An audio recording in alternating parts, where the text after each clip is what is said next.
Tonight, women break their silence about what they say really happened to them inside a home for children.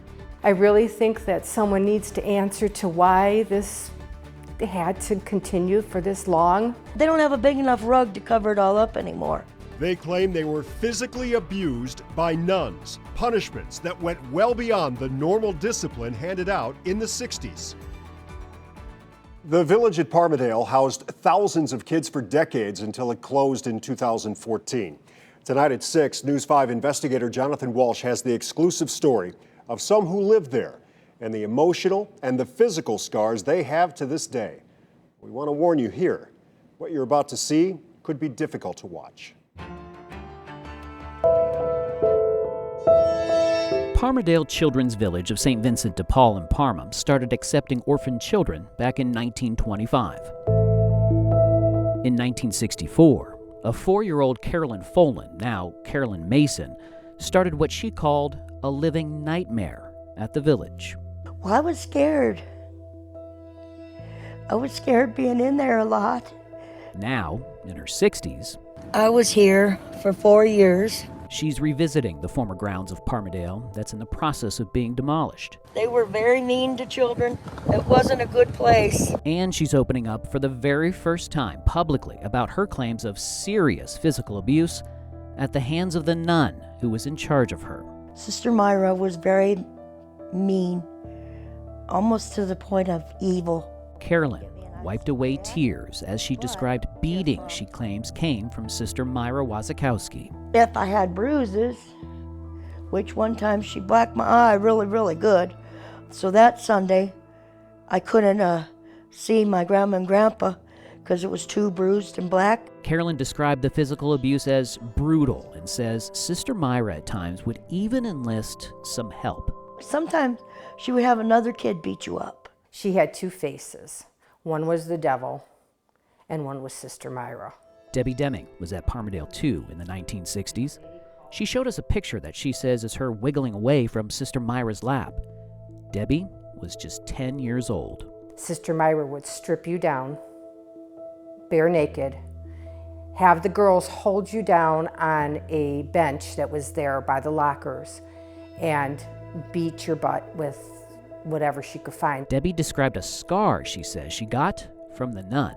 She cracked me in the back of the head with a hand brush, split my head open. She says kneeling on rice, kneeling on hairbrushes for extended periods of time. All too common. And if all of that wasn't bad enough, if you didn't eat all your food or you got sick at the dining table, she would make you eat your vomit. You got sick? Yeah. And then what would she do? Spoon it back. You don't waste food here.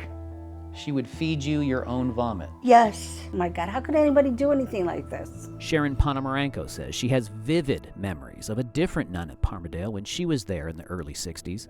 She tells us she watched that nun beat her brother, who was at Parmadale as well. She hit him so hard and everything, his knuckles were bleeding and everything to the point where he passed out.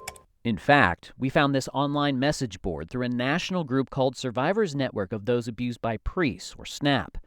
There are numerous posts claiming nun abuse happened frequently at Parmadale. Many wrote about Sister Myra. I was pushed down the basement stairs, got 7 stitches in my chin. Another person said, nobody to protect us. I feel absolutely saddened for the survivors. Mary Dispenza is from SNAP, who are just coming forward in some ways. She's the organization's point person for people who claim they've experienced nun abuse. The truth is, there are abusers everywhere, and in communities of religious women, it's no different. And Mary has some insight. You see, she was a nun for 15 years on the West Coast and says she can understand how nun abuse could happen for a long time. The sisters protected each other, loved each other, and you would never tell on each other. Add that to what the women say Sister Myra mentioned to them. She always told us, if you tell anybody what's happening here, when you come back, you're going to get it 3 times as bad.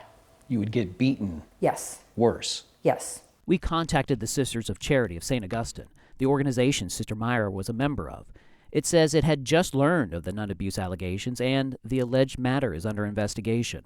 The statement goes on to say it recognizes there have been incidents where clergy and Catholic sisters have abused persons entrusted to their care.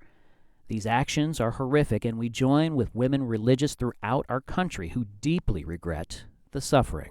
We were being beaten daily. We were being abused. The women who went through Parmadale as kids want justice. They want healing from their memories. It's there, and it's rough. And some days it surfaces, and you can't bear it. And after all these years, they want accountability. Yeah, whoever ran it when I was there should be held responsible. We all would like answers, and we would all like to know why. Why? Where was everybody when this was happening? And I'm not going to be quiet anymore because I need to move on with my life. I want my life back.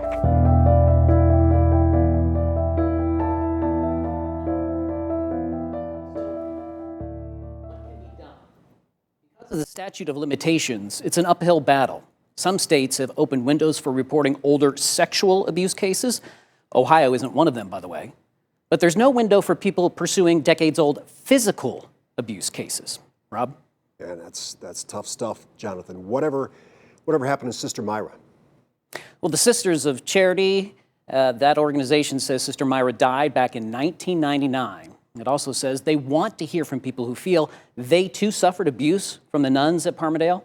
We have the sisters' complete statement and contact information on our News 5 app.